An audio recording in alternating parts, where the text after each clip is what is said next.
Untuk mengulas lanjut dan untuk kita fahami apa maknanya dengan pemulihan pelancongan ASEAN ini, sudah sedia bersama kami di talian ialah Encik Rohizam Muhammad Yusof yang merupakan Champion Nexus Productivity Pelancongan TPN dan juga Presiden Digital Travel Technology Association of Malaysia atau DITAM.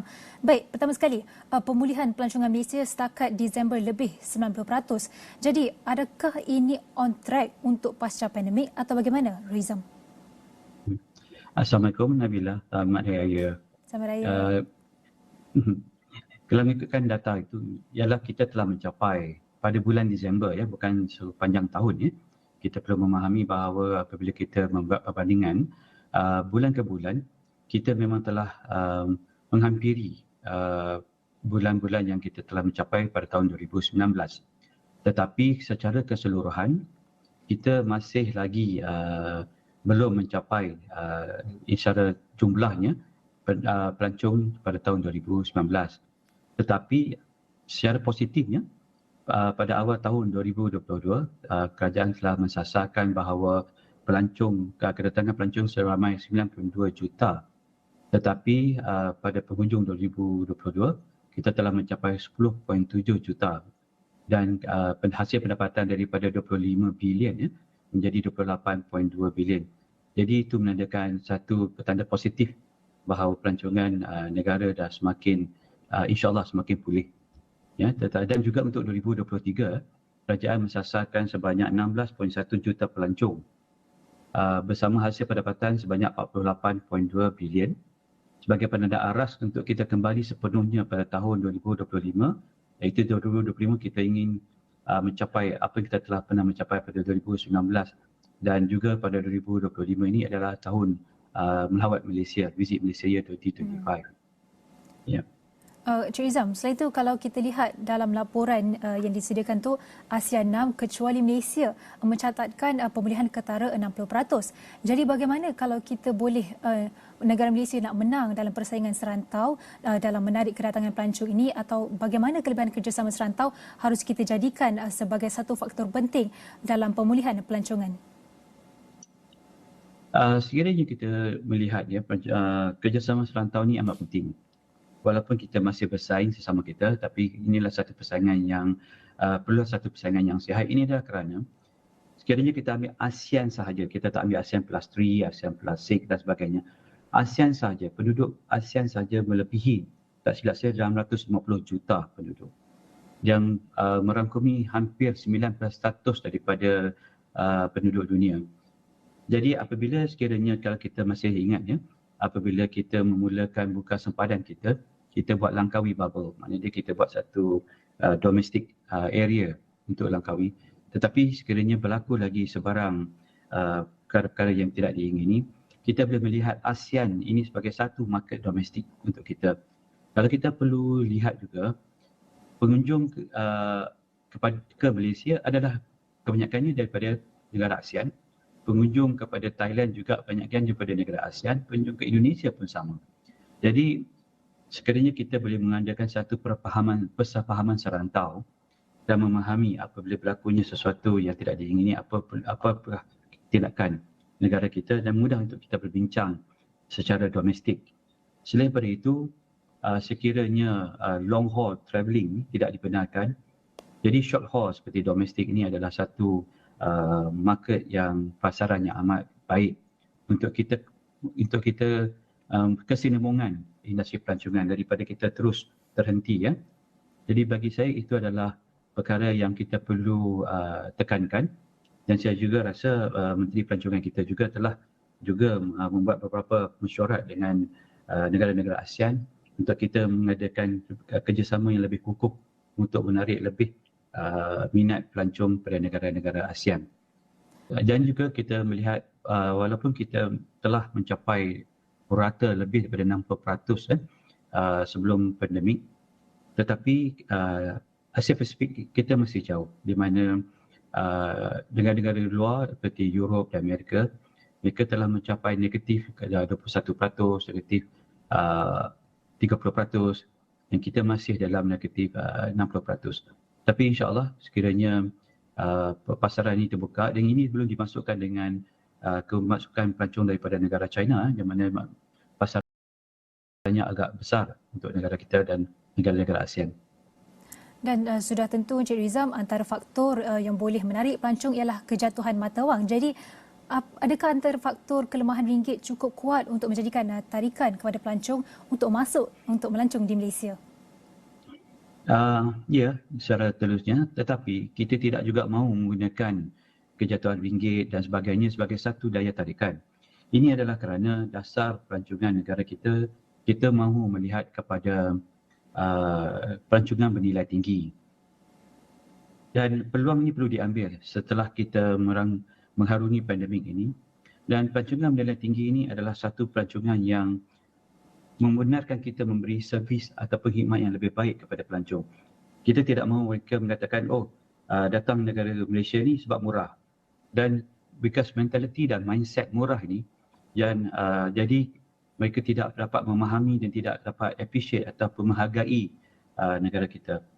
Jadi apa kita perlu lihat ialah pelancongan bernilai tinggi ini adalah memberi khidmatan yang baik, pelancong sanggup membayar dengan harga yang baik. Dengan itu adalah menjadi ekonomi negara akan lebih kukuh. Sekiranya kita boleh memahami bahawa industri pelancongan ini adalah industri yang amat luas. Ia boleh membantu daripada makcik jual nasi lemak sehinggalah airline. Dan walaupun yang tidak ada pepelajaran, semuanya boleh terlibat di dalam industri pelancongan. Banyak negara yang kita pergi, kita sanggup bayar dengan mahal, ya, termasuk untuk pelancongan mampan, yuran-yuran pelancongan mampan dan sebagainya. Jadi kita perlu mengukuhkan Malaysia agar dengan perkara-perkara demikian, agar kita boleh menghadapi sebarang cabaran yang akan datang. Dan bila bercakap tentang industri pelancongan, sejak 2-3 tahun lalu wabak COVID-19 merupakan penghalang terbesar sektor pelancongan. Dan tak cukup dengan varian yang sebelum-sebelum ni, terbaru kita ada penyebaran subvarian Arcturus dekat Malaysia pula. Jadi adakah ini akan menjadi cabaran kepada sektor pelancongan sendiri, Cik Rizam? Saya rasa sektor pelancongan ini selalu mendapat cabaran yang hebat, ya. Jika kita sebelum pandemik dulu kita ada SARS dan juga peperangan, harga minyak naik dan inflasi dan sebagainya. Jadi sekiranya kita ingin membina satu industri pelancongan yang kukuh, bagi dalam pelancongan Nexus, kita telah mengilhamkan bahawa dan mendapati bahawa sebenarnya penduduk Malaysia sendiri adalah amat penting di dalam memperkukuhkan pelancongan, ya, di mana budaya pelancongan kita masih kurang. Sekiranya kita pergi negara-negara luar seperti Thailand, kita ada Sawadee Cup dan sebagainya. Jadi kita perlu menghasilkan semula seperti mana kita buat sayangi Malaysia begini. Ini adalah kerana pandemik ini kita tidak boleh berhenti, ya, sebab varian yang baru akan ada, kemudian akan ada varian yang lain. Kita tidak dapat elak. Adalah lebih elok sekiranya kita memperkukuhkan dan memperkasakan industri kita yang bermulanya daripada rakyat Malaysia sendiri, ya, di mana kita perlu memahami pelancongan yang akan datang ataupun bermulanya di sekarang ini, orang mementingkan pelancongan mampan dan juga perubahan iklim. Di mana data menunjukkan bahawa 80% daripada pelancong-pelancong daripada luar, especially daripada Europe dan sebagainya, mementingkan negara-negara yang mengamalkan pelancongan mampan dan juga mementingkan perubahan iklim sebagai agenda pelancongan mereka. Jadi apabila kita ni, sekarang kita fikir kita perlukan banyak produk-produk yang baru dan sebagainya, betul. Tapi apa yang kita ada di Malaysia ni adalah cukup mewah. Kita ada ekoturism, kita ada budaya, kita ada warisan, perpaduan kita adalah amat hebat dan sebagainya. Tapi kita tidak capitalize atau tidak menggunakannya dengan secara baik, ya. Jadi apabila kita melihat bahawa pelancongan mampan ini merupakan satu daya tarikan, dan pelancongan mampan ini juga boleh mengurangkan jangkitan dan spreading of viruses juga. Oleh itu, kalau kita menangani industri pelancongan ini daripada kita sendiri, rakyat Malaysia sendiri, dan kita akan bina semula ekoturism kita dan juga infrastruktur yang lain, insya-Allah bagi saya bahawa apa-apa yang akan berlaku pada kemudian hari, kita lebih bersedia apabila rakyat kita ini bertemakan budaya pelancongan. Baik, Cik Rizam, soalan terakhir mungkin. Kita nak tengok khusus kepada negara Thailand. sebab negara ini menunjukkan pertumbuhan yang paling baik setakat ini. Jadi mungkin apa yang Malaysia boleh pelajari untuk penambahbaikan untuk kita capai tahap industri pelancongan yang seperti sebelum pandemik. Bagaimana? Ya, seperti saya katakan tadi adalah penduduk dia.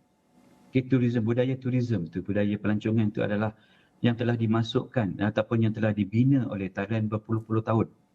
Ya, kita pernah menjadi satu negara yang kuat dalam budaya pelancongan, tetapi lama-kelamaan kita menjadi lemas di dalam industri yang agak besar ini.